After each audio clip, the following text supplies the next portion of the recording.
एनोडाइटेड line segments का क्या scene है, ऐड सब्ट्रैक्ट सब हमने किया हुआ है, रिजॉल्व करना, रिजल्टेंट निकालना सब हो। फिर एक्चुअली हमने कहा जी फोर्स को इक्विलिब्रियम के साथ पढ़ना है। पहले तो फोर्स और इक्विलिब्रियम का क्या सीन है, एक आधा न्यूमेरिकल मैंने उसका कराया, थ्योरेटिकली मैंने बात पढ़ाई भी है कि an object is said to be in equilibrium when forces are balanced. Balanced forces में देयर इज फर्स्ट कंडीशन के horizontal forces are balanced and second condition is vertical forces are balanced. उसके हिसाब से कोई न्यूमेरिकल भी हमने किया हुआ। फिर हमने फोर्स एंड एक्सेलरेशन की बात की कि यार it is not F that is equal to ma, it's actually F net which is equal to. फिर हमने फोर्स और मोमेंटम का जिक्र भी किया।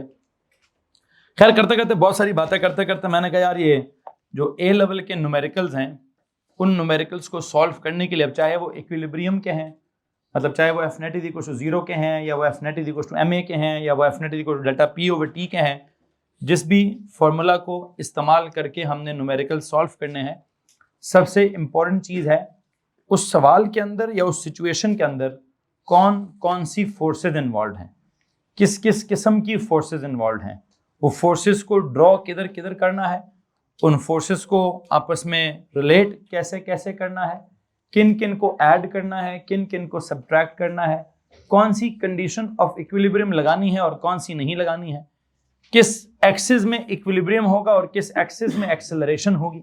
ये सारी बातें समझने के लिए हमें इस वक्त क्या करना पड़ेगा, हमें सबसे पहले फोर्सेस की क्या सीखनी पड़ती हैं, टाइप्स ऑफ फोर्सेस सीखनी पड़ती हैं। टाइप्स ऑफ फोर्सेस एक्चुअल में हमारा टॉपिक डेवलप हुआ है और उस टाइप्स ऑफ फोर्सेस में हमने क्या पढ़ा है, सबसे पहले हमने वेट को पढ़ा है और वेट के बारे में हमें कोई परेशानी नहीं है, काफी ऑर्डिनरी लेवल के कॉन्सेप्ट्स हैं इसके। फिर उसके बाद हमने दूसरे नंबर पे क्या पढ़ा है, कॉन्टैक्ट फोर्स पढ़ा है।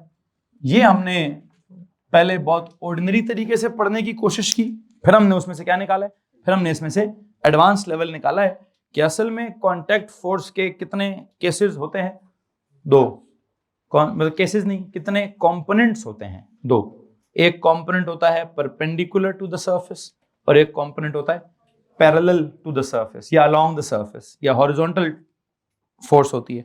खैर जो उसका परपेंडिकुलर कंपोनेंट होता है उसका नाम हम क्या रखते हैं, नॉर्मल कॉन्टैक्ट फोर्स, और उस नॉर्मल कॉन्टैक्ट फोर्स का और नाम क्या होता है, वी कॉल इट क्या, we call it reaction, and it is always perpendicular to the surface. फिर हमने कॉन्टैक्ट फोर्स का जो हॉरिजॉन्टल कॉन्टैक्ट फोर्स पढ़ा है उसका नाम क्या होता है जी, उसका नाम होता है friction, and it is always along the surface, it's always parallel to the surface. And इस बारे में एक और ख्याल भी है कि it is opposite to the direction of motion. लेकिन वैसे तो हमने जब कल पढ़ा था तो हमें लगा कि यार ये this is actually the action for motion. इसके रिएक्शन में क्या डेवलप होता है, इसके रिएक्शन में ड्राइविंग फोर्स डेवलप होती है। अब ये एक्शन है या रिएक्शन है वो बात की बात है, बल्कि बहुत पुरानी बात है, मैं कर चुका हूं। मैं आज दोबारा उस कट्टे में नहीं फंसूंगा कि पहले टायर ने धक्का किधर दिया तो एक्शन कौन हुआ, फिर टायर को रिएक्शन किधर मिला तो रिएक्शन कौन हुआ, उसमें फ्रिक्शन कौन था, तो ड्राइविंग फोर्स कौन थी, वो मैंने बहुत कुछ इसमें किया हुआ है। बल्कि आई थिंक मैं उसी के कुछ डिफरेंट केसेस बनाने की कोशिश करूंगा। आपने सबसे पहले एक बिल्कुल बड़ा बेसिक टायर वाला केस बनाया हुआ है, फिर आपने टायर में क्या किया है, टायर का एक्चुअल केस वो इंक्लाइंड कॉन्टैक्ट फोर्स बनाकर किया है। फिर मैंने क्या किया है, फिर मैंने आई थिंक एक इंक्लाइंड सरफेस ही बना दिया था, क्या बना दिया था, और उस इंक्लाइंड सरफेस पर क्या हुआ है, वेट नीचे वेट के कंपोनेंट्स हैं, फिर आर परपेंडिकुलर सरफेस है, फिर अगर मूवमेंट नीचे होनी है स्लाइड करके उसने रुड़ कर नीचे आना तो फ्रिक्शन हमने किधर बनाई हुई है, ऊपर बनाई हुई है। अब वहां होगा क्या, अगर ओके जी मैं किस केस की बात कर रहा हूं,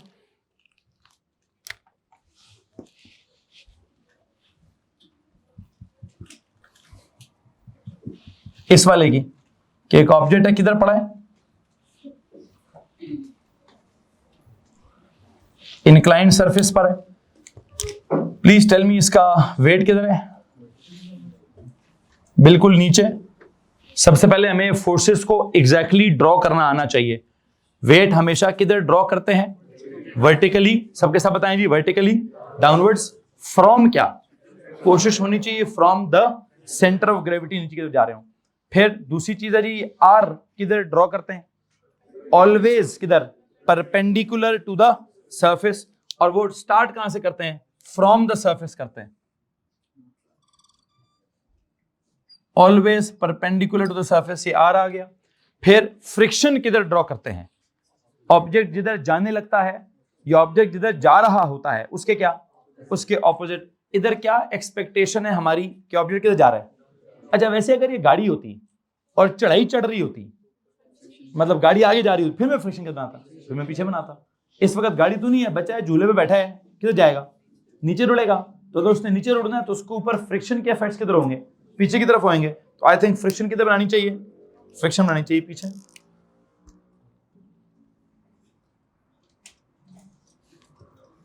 अच्छा, ये इसके ऊपर 3 फोर्सेस थी जी। मैंने वेट ड्रॉ कर दिया, नॉर्मल कांटेक्ट फोर्स ड्रॉ कर दी और फ्रिक्शन फोर्स ड्रॉ कर दी। क्या यहां तक किसी को प्रॉब्लम? अच्छा, ये ड्रॉ करने के बाद अब इसको होगा क्या? या सवाल वाले ने अगर बता दिया कि ये होगा तो आप फोर्सेस कैसी बनाएंगे? मिसाल के तौर पर मुझे लगता है कि इस सिचुएशन में, बेटा ये लीजिए, ये जो आपके पास ये वाली सिचुएशन है, इस सिचुएशन में सबसे पहला काम क्या हो रहा है? अगर ये इक्विलिब्रियम में है, और कौन सा इक्विलिब्रियम? रेस्ट वाले इक्विलिब्रियम में है, तो क्या होगा? तो मैं कहूंगा सर जी फोर्सेस के बारे में क्या करेंगे हम कहेंगे फोर्सेस बैलेंस्ड है। कौन कौन सी फोर्सेस बैलेंस्ड है? इसमें फॉरवर्ड क्या होगा? हाँ, W साइन थीटा। तो उसके लिए तो मुझे फिर W को रिजॉल्व करना पड़ेगा। रिजॉल्व करने की क्या कहानी? सवाल में ये वाला एंगल गिवन होता है कितना? थीटा। अगर ये वाला एंगल थीटा है तो इसी लाइन को क्या कर दिया जाए? रिजॉल्व कर दिया। ये वाला एंगल भी कितना होगा? ये एंगल भी थीटा होगा। इधर वेट को अगर रिजॉल्व किया जाए,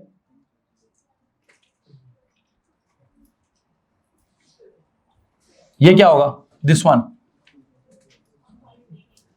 W क्या? थीटा के साथ कॉस थीटा। ये क्या है?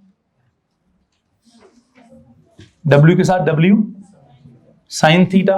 ओके, अब यहां से आगे इन फोर्सेस को आपस में रिलेट कैसे करना है मैं दोबारा बता दूं आपको। किस बात पर डिपेंड करता है? सर जी डिपेंड करता है कि सवाल की सिचुएशन क्या है। अगर सवाल की सिचुएशन इक्विलिब्रियम की हुई तो हम क्या करेंगे? फोर्सेस को बैलेंस कर देंगे। और अगर सवाल की सिचुएशन एक्सेलरेशन की हुई तो हम देख लेंगे कि किस डायरेक्शन में वो एक्सेलरेट करा रहा है और किस डायरेक्शन में हमें एफ नेट निकालना है, और उस एफ नेट को इज इक्वल टू ma कहना है या जीरो करना है। जीरो कब करना है? इक्विलिब्रियम में। इज इक्वल टू ma कब करना है? जब वो एक्सेलरेट नहीं, इक्विलिब्रियम नहीं बेटा, उल्टा बोल रहे हो। जब इक्विलिब्रियम में होगा तब जीरो करेंगे, और जब इक्विलिब्रियम में नहीं होगा हाँ तब ma करेंगे। तब ठीक है, अब ठीक है, ठीक है जी। सो अगर मैं कहूं एक काम करें, इसी डायग्राम पे चले के केस नंबर 1। पहले क्या किस सीक्वेंस में एडिंग चल रही है? कांटेक्ट फोर्स चल रही थी, फ्रिक्शन हो गई, फ्रिक्शन हो गई। इसको क्या बोले? इधर आपने इंक्लाइंड सरफेस की कोई सिचुएशन लिख दी है। इंक्लाइंड सरफेस की केस नंबर 1 है, नहीं दीजिए case number 1 of inclined surface. ये इसी सरफेस के आगे लिख दें या इससे पहले लिख दें या इसके बाद लिख दें, जो मर्जी कर लें। क्या करें? Case number 1 of the inclined surface.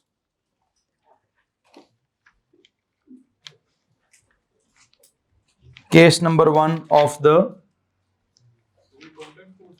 हाँ, कांटेक्ट फोर्स ही मेरा जनरल टॉपिक है। अभी कांटेक्ट फोर्स ही मेरा टॉपिक है। उसी के अंदर 2 कंपोनेंट्स हो गए हैं, एक को रिएक्शन कह दिया है, एक को फ्रिक्शन कह दिया है।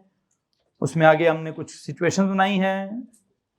एक इसमें इंक्लाइंड सरफेस वाली सिचुएशन है, और इसका मैं क्या बना रहा हूं? Case number 1 of the inclined surface. और इसके केस 1 में मैं क्या लिखने लगा हूं? एन ऑब्जेक्ट resting on क्या? an object resting on an inclined surface। लो जी, यहां मुझे एक बात बताओ, क्या लफ्ज लिखा है जी? resting on a rough inclined surface। resting on a rough inclined surface. लो जी, इस वक्त एन ऑब्जेक्ट, उस ऑब्जेक्ट का क्या सीन होगा? कोई ना कोई मैस होगा of mass m, resting, rest का मतलब क्या होगा? स्पीड इज 0, रेस्ट का मतलब है जी stationary on a rough, rough का मतलब क्या है? जिसपे कोई फ्रिक्शन होगी। इंक्लाइंड सरफेस का मतलब क्या है?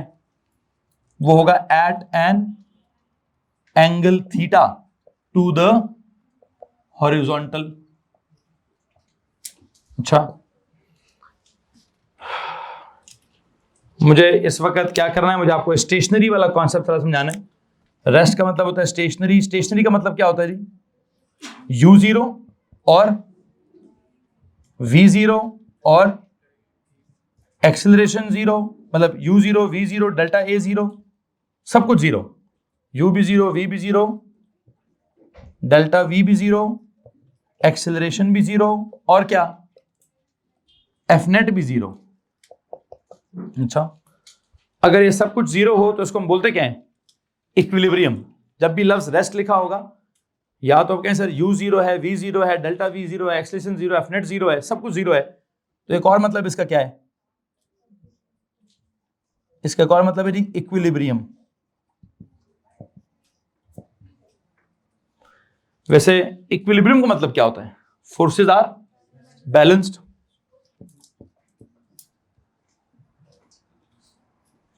अगर फोर्सेस आर बैलेंस्ड,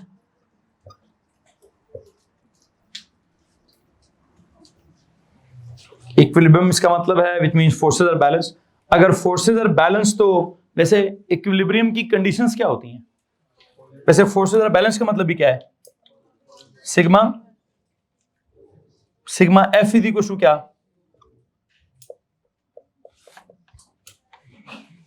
पहले हमने कहा जी एफ नेट 0, तो इक्विलिब्रियम में से कहा forces are balance, forces are balance में से क्या कह दिया? Sigma F. वैसे सिग्मा एफ 0 और एफ नेट 0 एक ही चीज होती है सर जी। अच्छा, अब इक्विलिब्रियम से आगे मजीद क्या बात होती है? सर जी इक्विलिब्रियम से आगे दो बातें होती हैं, एक होती है उसकी फर्स्ट कंडीशन, एक होती है उसकी, मतलब this is the way you will think about the question. जब भी कभी सवाल में लफ्ज रेस्ट आ गया तो आप रेस्ट का मतलब क्या निकालेंगे कि जी वो स्टेशनरी है, स्टेशनरी के ये सारे मतलब निकालें या ये मतलब निकालें, और इक्विलिब्रियम लिखा हो तो क्या लगा दें? फर्स्ट कंडीशन, या मेरे पास यहाँ जगह नहीं है, मैं आगे चला जाता हूं। मैं कह रहा हूं जब भी लफ्ज आप इक्विलिब्रियम सोचेंगे उससे आगे क्या निकलेगा? उससे आगे या तो निकलेगी फर्स्ट कंडीशन, या क्या निकलेगी? Second condition. ऑफ कोर्स छोटे छोटे इक्विलिब्रियम के लफ्ज में से मैंने क्या निकाल दिया जी? मैंने कहा या ये लफ्ज निकाल दो या ये कंडीशन लगा दो। वैसे व्हाट इज इक्विलिब्रियम की first condition? Sigma F X is equal to 0। क्या होता है जी इसकी फर्स्ट कंडीशन? या तो हम कहते हैं sigma F X is equal to 0। वैसे इसके लिए एक और क्या होता है? R X is equal to 0। इसमें एक और चीज भी क्या होती है? Forward forces minus backward forces is equal to क्या? 0। या फिर क्या होता है? Forward forces is equal to क्या? Is equal to backward forces. और अगर आप यहां जो सेकंड कंडीशन लगाएं तो सेकंड कंडीशन का क्या सीन है? अब ये सब सोचना है, ये सब सोच, थॉट प्रोसेस है आपका इक्विलिब्रियम के वर्ड को लेकर। द मोमेंट उसने लफ्ज इक्विलिब्रियम इस्तेमाल, मतलब रेस्टिंग इस्तेमाल किया, रेस्ट का मतलब आप क्या निकालेंगे? रेस्ट का मतलब क्या निकालेंगे बच्चों? यही स्टेशनरी और फिर सारे मतलब निकालकर आप यहां इस कंडीशन पर या इस कंडीशन पे चले जाएंगे। सेकंड कंडीशन क्या है? Sigma F Y is equal to 0, R Y is equal to 0, upward forces minus backward forces is equal to 0। Sorry upward minus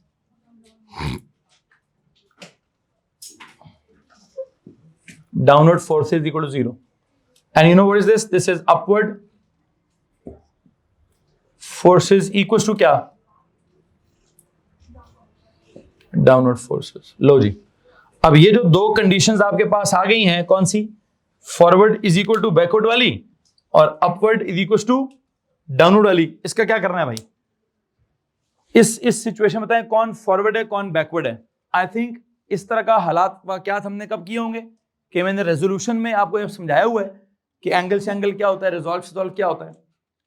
कुछ बताएंगे? इसलिए मैंने कुछ नाम रखा था, है जी, कि एक्सिस को क्या कर दिया गया है, एक्सिस को ट्रांसफॉर्म कर दिया गया था ना। किसी जमाने में नॉर्मली एक्स एक्सिस किधर था? इधर, और वाई एक्सिस किधर था? इधर। इस डायग्राम में हम एक्स एक्सिस किधर रखते थे और वाई एक्सिस किधर रखते थे? Anyone please? I hope you know. इस डायग्राम में हम ना इस वाले एक्सिस को क्या कहते थे? X axis. और इस वाली डायग्राम को हम क्या कह सकते हैं? Y axis. अगर आपने उस एक्सिस को वाई और उसको, सॉरी, इसको एक्स और उसको वाई कह दिया तो अब क्या होगा?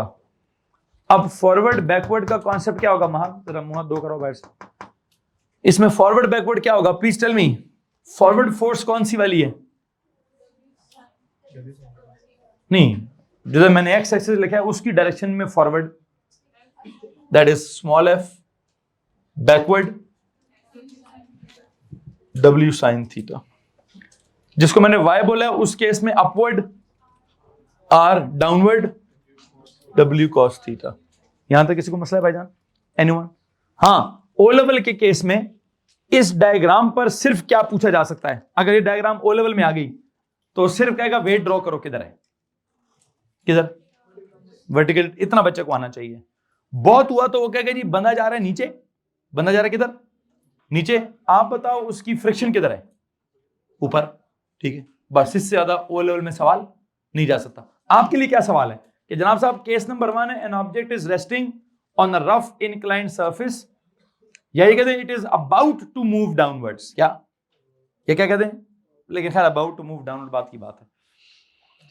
यहां तक कुछ सवाल। तो रेस्टिंग में से मैंने क्या निकाले? रेस्ट कर रहा है, रुका हुआ है। किसने रोका हुआ है? वैसे नेचुरली डब्ल्यू साइन थीटा किधर है? नीचे। उसकी वजह से किधर चले जाना चाहिए? उसको, बच्चे को स्लाइड करके नीचे चला जाना चाहिए। लेकिन अगर बच्चा कहे जी मैं बड़ा ढीठ हूं, ठीक है, और वो स्लाइड लेते लेते साइड से क्या कर ले? पकड़ ले कि नहीं जी मैं तो अपनी फ्रिक्शन बढ़ा दूंगा। कितनी फ्रिक्शन बढ़ा दे? पांव से भी घसीटियां ना मारे और अपने आप को बिल्कुल चिपकाने की कोशिश कर ले, मतलब फ्रिक्शन इतनी ज्यादा कर ले कि डब्ल्यू, मतलब एक हिसाब से डब्ल्यू साइन थीटा को बैलेंस कर ले, तो क्या होगा? नहीं जाएगा फिर नीचे जी। हम कहेंगे इस वक्त फ्रिक्शन की वैल्यू ने डब्ल्यू साइन थीटा को बैलेंस किया हुआ है। इसमें किसी को प्रॉब्लम है जी? एनीवन? कुछ सवाल है तो प्लीज पूछ लीजिए। हाँ, वेट का कॉस्ट कंपोनेंट तो वैसे ही आर ने बैलेंस किया हुआ है। वर्टिकली तो वो ऊपर नीचे तो नहीं जा रहा, हॉरिजॉन्टली वो। अच्छा, इस वक्त याद रखिए मैं वर्टिकली और हॉरिजॉन्टली किसकी बोल रहा हूँ? इस एक्सिस को मैं अब क्या बोलूंगा? हॉरिजॉन्टली। इस एक्सिस को मैं क्या बोलूंगा? वर्टिकली। इस एक्सिस में आर और डब्ल्यू कॉस थीटा बैलेंस, इस एक्सिस में डब्ल्यू साइन थीटा और F balance. These are the equations. अच्छा, वैसे एक काम होता है, कभी कभार वो कहता है जी यहां से भी आगे जाओ। हमने आपको वेट का फॉर्मूला पता है? mg। एफ का फॉर्मूला पता है क्या? नहीं, ये फ्रिक्शन वाली फोर्स का फॉर्मूला नहीं। तो हाँ, फिर इसका मतलब मेरा अगला टॉपिक क्या है? मुझे तो ओ लेवल के बच्चे को सिर्फ डब्ल्यू को mg पढ़ाते हैं ना, ए लेवल के बच्चे को फ्रिक्शन का फॉर्मूला भी निकाल के देना है और उसको आर का फॉर्मूला भी निकाल के देना है कि वो फ्रिक्शन की वैल्यू भी प्लेस कर सके और आर की वैल्यू भी प्लेस कर सके। तो अब देखते हैं कि फ्रिक्शन और आर का मैंने क्या रिलेशन डेवलप करना है और क्या नहीं करना। बहरहाल इस वक्त मैं फ्रिक्शन और आर के रिलेशन से निकलता हूं। इधर तक को मसला तो हाथ खड़ा कर दें जी।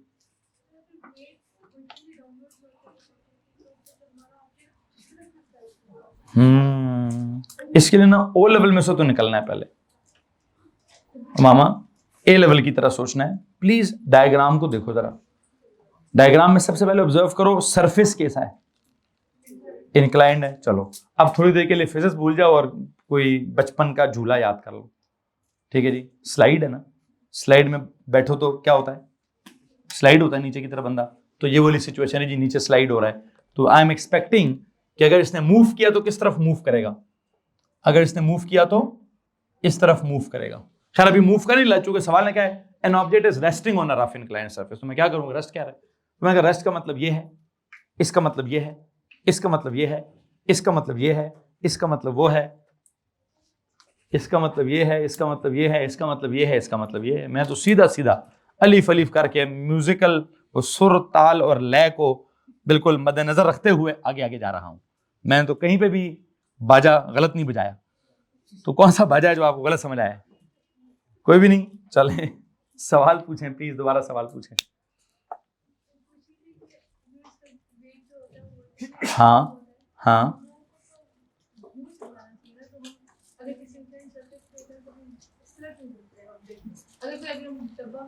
हाँ, आप चाहती हैं डब्बा इंक्लाइंड सरफेस को फाड़ता हुआ नीचे आ जाए, ये कहनी चाह रही हैं? चलें ठीक है। मतलब वो कह रही सर जी मैं तो पूरी जिंदगी फ्री फॉल मोशन ही पढ़ूंगी, मैंने तो नीचे की तरफ ही जाते हुए देखना ऑब्जेक्ट को, और मैंने अगर उसका टेबल यूं टेढ़ा करके उसको झूला देना है तो झूले वाला हिसाब किताब, मैं तो बच्चे को मारना ही मारना है। ठीक है जी, बच्चा झूले लेना जाए, बच्चा मौत के मुंह में जाए।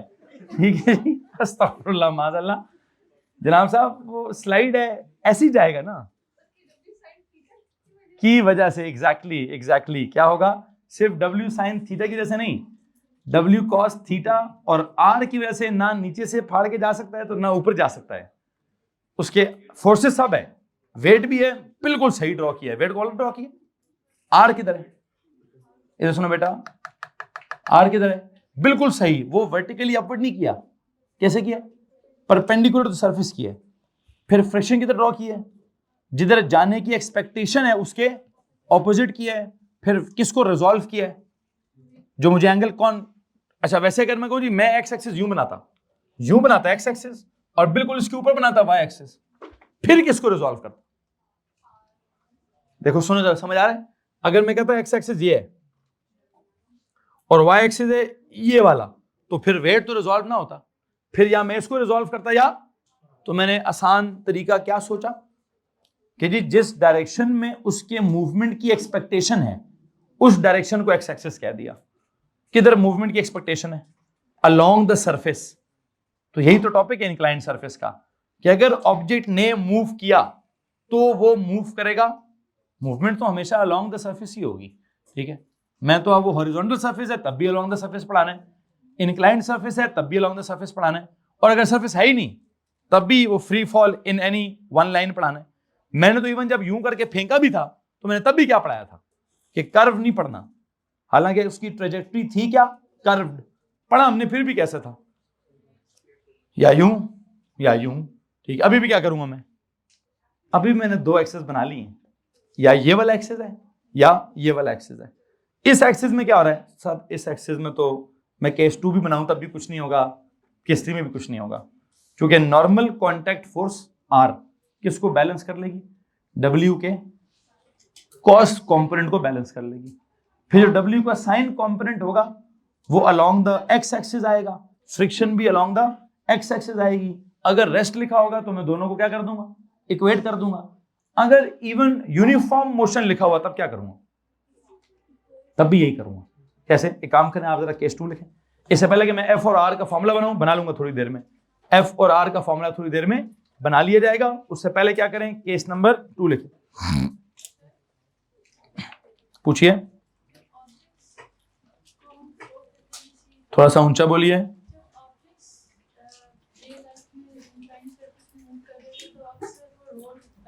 रोल नहीं पढ़ा रहा, स्लाइड ही पढ़ा रहा हूं, स्लाइड ही, रोल और स्लाइड एक ही समझेंगे हम। मैं उसमें रोल करते वक्त रोटेशनल काइनेटिक एनर्जी या रोटेशनल किसी तरफ नहीं जाऊंगा, मैं ट्रांसलेशन ही पढ़ा रहा हूं। क्या पढ़ा रहा हूं, सीधा सीधा जाना ही पढ़ा रहा हूं। बहरहाल ले ले, मैं वही ले रहा हूं। हाँ तो मैंने तो लिया हुआ है, मैं तो कह रहा था कि direction of motion is expected किधर, उसी वजह से तो फ्रिक्शन उधर है। अगर डायरेक्शन ऑफ मोशन उधर होती तो फ्रिक्शन इधर होती, तो मैंने फ्रिक्शन किधर ली हुई है। इसका मतलब ही क्या है कि मैं एक्सपेक्ट क्या कर रहा हूं, किधर जाएगा, नीचे जाएगा। तो यही हो रहा है। आप चाहते हैं मैं इसको पॉजिटिव ले लूं, वहां पे लिखा है F is equal to W sin theta, तो आप चाहते हैं मैं लिखूं W sin theta equal to F। W sin theta direction of motion और F मतलब opposite to the direction of motion. Yes, आगे भी चलो ना यार, सही कह रहा ना, अब करूं क्या उसका? मतलब बस ये कह रहा हूँ कि W sin theta equals to direction of motion. No, it's not equal to. Force is not equal to direction. Force is equal to force. One force is equal to. मैंने forces equate करनी है मेरा भाई, मैंने force को किसी idea से equate नहीं करना। वो कहते सर एक तरफ लेके W cos थीटा, क्या लेके W sin थीटा, दूसरी लेके डायरेक्शन ऑफ मोशन, और इक्वेशन बना के जवाब निकाल दिए। इक्वेशन बनाई हुई है, फोर्सेस बैलेंस करनी है, फॉरवर्ड इक्वल्स बैकवर्ड्स लिखना है, तो फोर्सेस लिखनी है, फॉरवर्ड फोर्स इक्वल्स, हाँ आप कह सही रहे हैं, मैंने कहा है, आपने सही कहा है कि W sin थीटा की डायरेक्शन में अगर मूवमेंट हुई तो होगी। हाँ जी, फिर क्या करूं? फ्रिक्शन किधर होगी? Sir friction direction of motion के ऑपोजिट होगी। हाँ बिल्कुल सही है जी। तो अब मैं इक्वेट किसको करूंगा? फोर्सेस को इक्वेट करूंगा ना। तो इस पूरे सिस्टम में कौन कौन फोर्स है? फ्रिक्शन और W का कॉस या W का साइन कॉम्पोनेंट। R किसके बराबर करूं? कर दिए। F किसके बराबर करूं? कर दिए। तो दैट्स इट। एक तरह की ये एक तरह से भी फ्रिक्शन का फॉर्मूला निकला है कि इस सिचुएशन में फ्रिक्शन का फॉर्मूला क्या है? mg। अगर m भी गिवन हो और थीटा भी गिवन हो तो फ्रिक्शन की वैल्यू निकाल लेंगे आप। वहां पे भी अगर m भी गिवन और थीटा भी गिवन हो तो इवन नॉर्मल कांटेक्ट फोर्स की वैल्यू भी निकाल लेंगे। लेकिन मैं थोड़ी देर पहले क्या कह रहा था, मुझे उनका अपना बिल्कुल जाती इंडिपेंडेंट एक फार्मूला भी चाहिए। मैं उस तरफ भी उस टॉपिक को लेके जाऊंगा, लेकिन देखते हैं कैसे कैसे कैसे। इससे पहले क्या कहना हूं, केस नंबर 2 की हेडिंग दीजिए। केस नंबर 2 में क्या लिखा जी?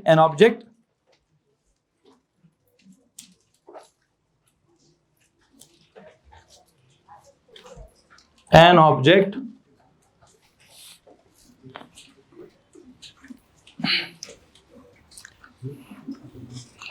sliding down the rough inclined plane,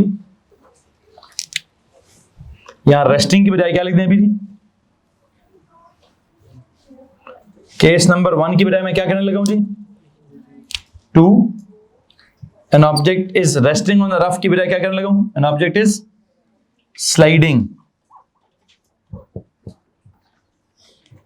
down the rough inclined surface at constant speed, with constant speed.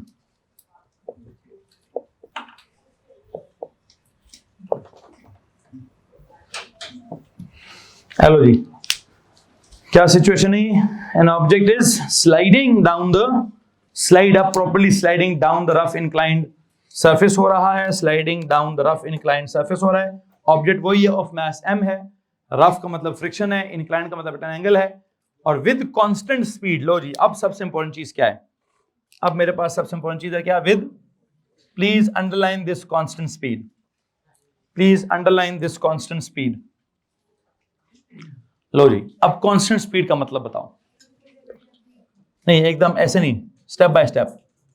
इसका u और v का मतलब बताओ।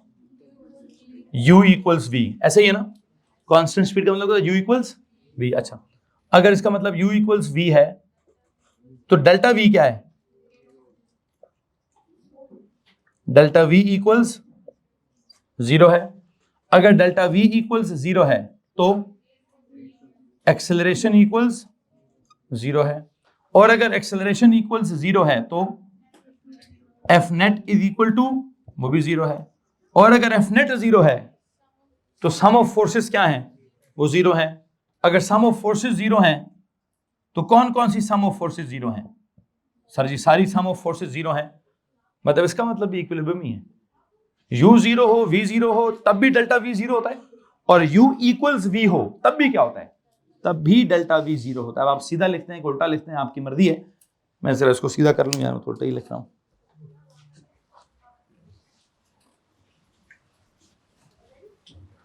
कांस्टेंट स्पीड का मैं क्या मतलब निकालना चाहता था कि u इक्वल्स v। किसको मसला है इस बात से बच्चों? इसका मतलब है delta v equals 0। Delta v equals 0 का मतलब क्या है? Acceleration is 0। एक्सेलरेशन 0 का मतलब क्या है? F net is 0। F net is 0 का मतलब क्या है? System is in equilibrium. और इक्विलिब्रियम का मतलब क्या है? सर फिर वही मतलब है इक्विलिब्रियम का, फिर क्या है? फिर यही मतलब है। कुछ सवाल है तो हाथ खड़ा करिए। And this is not case 1, this is case 2। पहले केस में रेस्ट कर रहा था, अब के केस में क्या हो रहा है? स्लाइड कर रहा है। स्लाइडिंग किधर? डाउन द क्या बोलते हैं, रफ इंक्लाइंड सरफेस कर रहा है। इनफैक्ट यहां क्या करिए, अब जो ड्राइंग है ना, अब ड्राइंग में नीचे की तरफ क्या बनाइएगा, अब ये नीचे की तरफ क्या कर रहा है, ये एक एरो, ये वाला एरो फोर्स के लिए नहीं है, याद रखिएगा। एरो किसके लिए, this arrow is for direction of क्या, डायरेक्शन ऑफ मोशन। तो पकड़ के इस एरो को किसी एरो के बराबर ना कर देना। ये एरो किस चीज के लिए है, जस्ट ये बताने के लिए कि मूवमेंट इस तरफ को है, ठीक है। फिल वक्त तो जैसे मैं ले रहा हूं वैसे ही लीजिए, मैं फॉरवर्ड बैकवर्ड कर रहा हूं, और अब मैं फॉरवर्ड किसको कह रहा हूं और बैकवर्ड किसको कह रहा हूं आपके सामने है। मैंने फॉरवर्ड किसको कहा है, एक्स एक्सिस उधर फॉरवर्ड है तो मैंने उसको फॉरवर्ड कहा है, एक्स एक्सिस उधर बैकवर्ड मैंने उसको बैकवर्ड कह दिया। और अगर आपको दिल करता है सर उसको फॉरवर्ड कह दें फिर उसको बैकवर्ड कह दीजिएगा, मुझे कोई प्रॉब्लम नहीं है। अच्छा, केस नंबर 3 बनाएं। अब क्या करूं,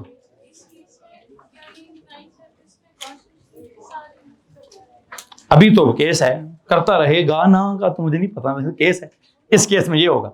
अब मैं तीसरा केस में आता हूं, क्या, an object is accelerating down the inclined surface, जी ऊंचा, हाँ वो जब इक्विलिब्रियम में है तो इक्विलिब्रियम की तो वही इक्वेशन निकलेंगी, फॉरवर्ड बैकवर्ड अपवर्ड डाउनवर्ड ही निकलेगा, चेंज नहीं हो रहा उसमें, तो चेंज ही नहीं हुआ। हाँ केस 3 में क्या होगा वो जरा सुन लीजिए। केस 2 में कोई और सवाल है नहीं, केस 3 में क्या सिचुएशन है, an object is accelerating down the rough inclined surface. An object is accelerating down the rough inclined surface. अब विद कांस्टेंट स्पीड तो नहीं होगा, विद क्या होगा, एक्सेलरेट की सिचुएशन क्या होती है, विद इंक्रीजिंग स्पीड। वो लिखने की जरूरत, जब एक्सेलरेट लिख दी है तो उसका मतलब खुद ही क्या है कि speed is increasing, accelerating down the rough inclined surface. अच्छा, if it is accelerating down the rough inclined surface, please tell me क्या करूं, अंडरलाइन द वर्ड एक्सेलरेटिंग, मतलब एक्सेलरेट कर रहा है, कोई ना कोई उसके अंदर एक्सेलरेशन है। अगर एक्सेलरेशन है तो क्या कॉन्सेप्ट होगा, एक्सेलरेट कर किधर रहा है, अलोंग क्या, down the rough inclined surface, मतलब जिसको एक्स एक्सिस बोला है उस एक्सिस में एक्सेलरेट कर रहा है, जिसको वाई एक्सिस बोला है उस एक्सिस में क्या गेम है, उसमें भी इक्विलिब्रियम ही है। क्या होगा, क्या होगा, दोबारा सुनिए, एक्सेलरेट किधर कर रहा है, डाउन द रफ या along the rough inclined surface, accelerating along the rough inclined surface. इसका मतलब यह है कि दो बातें हैं, दो बातें इधर से पैदा हो जाएंगी, कौन सी, एक्सेलरेट कर रहा है किधर, down the rough inclined surface में, फिर वक्त एक ही करें दूसरी साइड पे कर लेंगे, accelerating along the rough inclined surface का मतलब क्या निकालें, F net is equal to क्या, पहली तो बात है F net is not equal to 0, अगर एक्सेलरेट करा तो एफ नेट 0 नहीं है। अच्छा, फिर एफ नेट किसके बराबर है, ए नहीं एम ए, एफ नेट किसके बराबर है, एक तो एम ए के बराबर है, अगर ए पता चल जाए तो एम से ज़रब दे दें।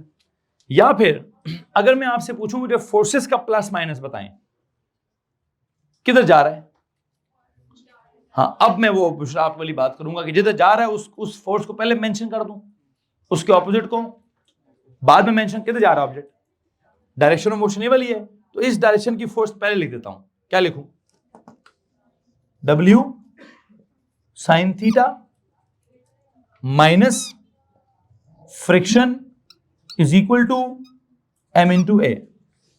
हेलो जी, किसी को प्रॉब्लम इस बात से कि अगर मैं कहूं इस सिचुएशन में जबकि वो क्या कर रहा है, जबकि वो एक्सेलरेट कर रहा है, एफ नेट 0 नहीं है, एफ नेट फिर क्या है, एम ए है, या एफ नेट एम ए है या F net forward minus backward है।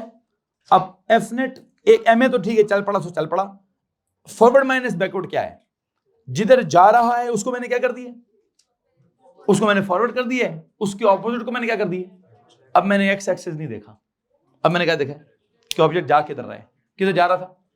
Accelerating down the rough inclined surface, मतलब इधर जा रहा था।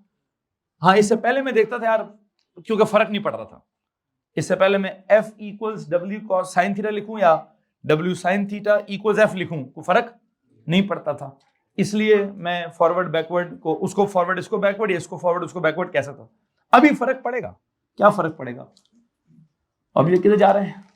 The force which is in the direction of motion should be taken as the forward force और the driving force, या उसको ड्राइविंग फोर्स ले लें या उसको फॉरवर्ड फोर्स ले लें, और जो उसके डायरेक्शन ऑफ मोशन के ऑपोजिट है उसको क्या करें?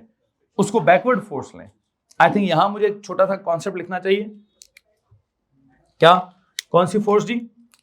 The force that is in the direction of motion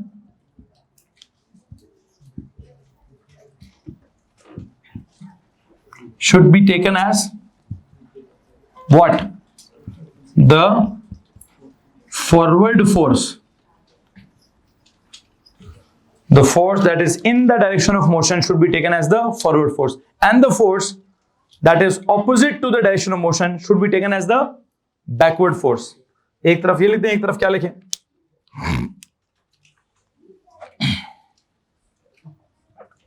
The force that is opposite to the direction of motion should be taken as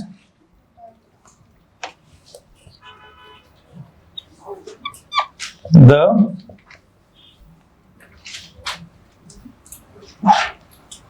backward force. इसलिए मैंने क्या कर दिया, मैंने यहां पे ये जिधर ऑब्जेक्ट जा रहा था, नीचे जा रहा था ना, तो नीचे वाली कंपोनेंट को W sin थीटा को फॉरवर्ड कर दिया, फ्रिक्शन को बैकवर्ड कर दिया। W sin theta minus F is equal to MA कर दिया। यहां पर ये इक्वेशन बनी है। और आपसे एक बात पूछूं, यहां एक और इक्वेशन भी है। कौन सी? व्हाट अबाउट वो जो y एक्सिस है? System is in equilibrium in what? y axis के हिसाब से या परपेंडिकुलर टू द सरफेस के हिसाब से सिस्टम इज इन इक्विलिब्रियम। तो इसी के अंदर एक और इक्वेशन भी अप्लाई होती है, इसी के अंदर एक और इक्वेशन भी क्या अप्लाई होती है? लिखिए जी, the system is in equilibrium according to y axis, या in y axis the system is in equilibrium. इसी सिचुएशन की एक और इक्वेशन क्या बनाए?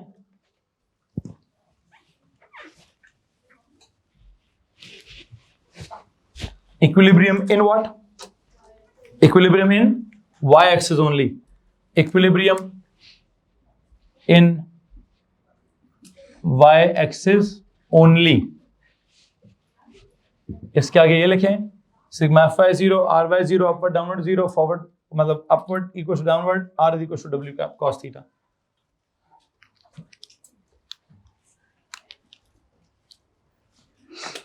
हो जाएगा भाई? अच्छा, अब अगर मैं कहूं कि नीचे जाते जाते डिसेलरेट कर रहा है, तो केस नंबर 4, एन ऑब्जेक्ट क्या कर रहा है?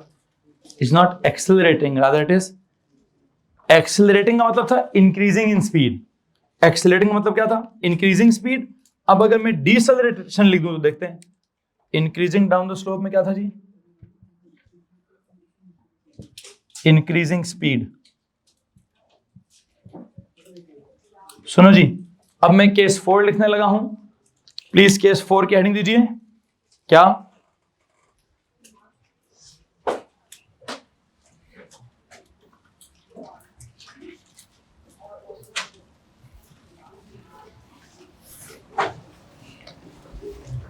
अच्छा, एक बात सुनिएगा, जाएगा अभी भी नीचे ही, ऑब्जेक्ट जाएगा अभी भी, रोड़ेगा नीचे ही, लेकिन अब उसकी स्पीड में इजाफा क्या हो रहा होगा? अब स्पीड में कमी आ रही होगी। तो N object is, this is case number. तो आप देख सकते हैं एक एक लफ्ज चेंज करने से सवाल के जवाब में कितनी तब्दीली आती जाएगी, या किस किस तरीके से आप चेंज होते जाएंगे। An object is decelerating along the decelerating along the rough inclined surface. यहां पे फिर क्या करूं जी, अंडरलाइन द वर्ड डिसेलरेटिंग। वैसे तो इसका मतलब है स्लोइंग डाउन,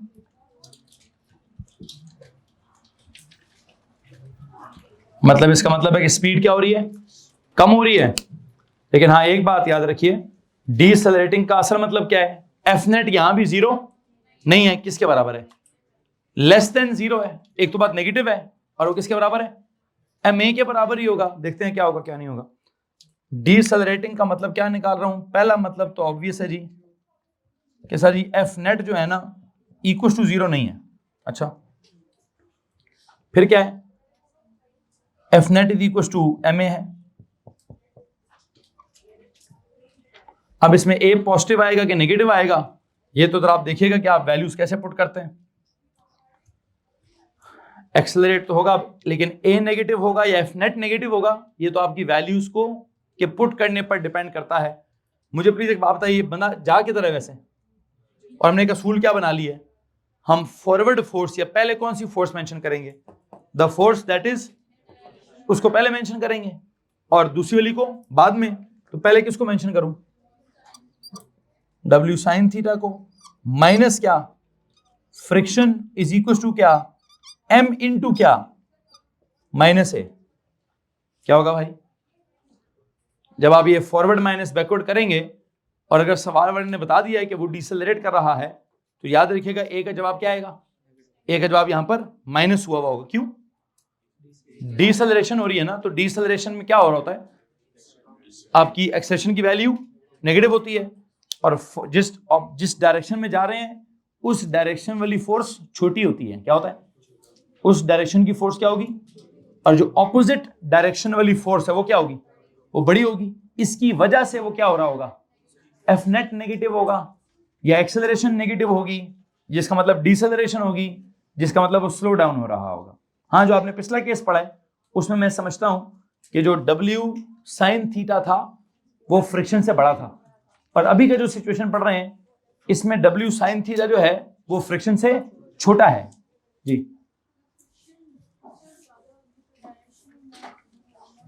मैं नहीं डिसाइड करूंगा, केस नंबर 4 ने जो लिखा है मैं उसके हिसाब से चलूंगा। प्लीज इस बात का जरा ध्यान दीजिए कि आप खुद से सवाल नहीं डिजाइन करेंगे, आप खुद से सवाल सेलेक्ट भी नहीं करेंगे। सवाल सेलेक्ट हुआ हुआ है, an object is decelerating along the, और जा किधर रहा है, तो अब ये सवाल बना हुआ है।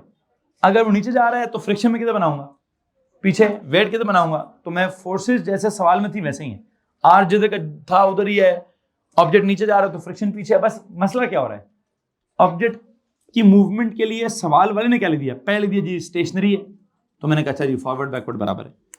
फिर लिख दिया जी यूनिफॉर्म मोशन है, मैंने कहा अच्छा तब भी फॉरवर्ड बैकवर्ड बराबर है। फिर लिख दिया एक्सेलरेटिंग है, तो मैंने कहा अच्छा फिर forward minus backward is equal to M A है। फिर कह दिया डिसेलरेटिंग है, मैंने कहा अच्छा तब भी फिर forward minus backward is equal to minus M A है या एम इंटू माइनस ए है। ठीक है, तो मैं तो उस हिसाब से चल रहा हूं।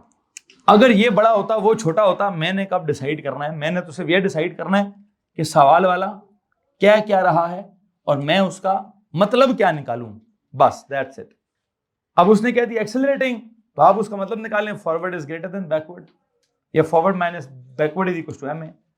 अगर उसने कह दिया डिसेलरेटिंग, तो आप इसका मतलब निकालें forward is smaller than backward या forward minus backward is equal to M into A, and that A will be क्या, that A will be negative.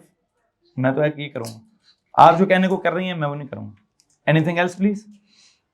चलें जी, यहां पे जाके हम ये आई थिंक आज का लेक्चर जो है वो, अच्छा वैसे एक और बात भी है, इसमें भी क्या होगा, वर्टिकल इधर भी क्या होगा, वर्टिकल इधर भी सिस्टम इक्विलिब्रियम में होगा, आर और डब्ल्यू कॉस थीटा वैसे ही बैलेंस्ड होंगे।